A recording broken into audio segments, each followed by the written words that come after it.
The way Uber finds its customers is not just with your personal information, but the mapping on your cell phone. And Google today admits it's been tracking you, even when you turn the tracking technology off. News Channel 5's Tori Dunnan is live to tell us if there's anything you can do about it. Tori?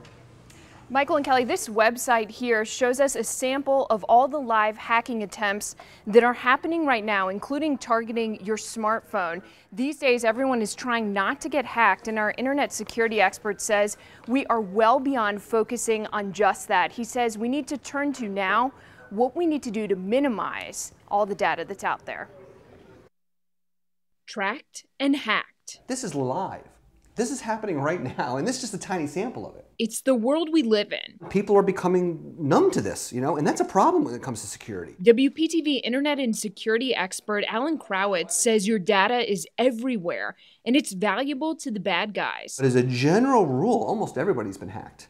To some degree. Case in point, to recent headlines in the news. Google admits to tracking some smartphone owners even when the location is turned off.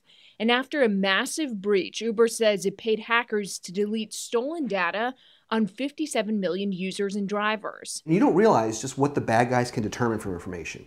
So you would think, well, it's just where I got picked up and stuff. But they can tell when you're home and when you're not home, depending upon some data. They can tell where you live and where you work and what you do and what you like. Krawitz says think long and hard about which apps you need. There's a trade-off between security and usability.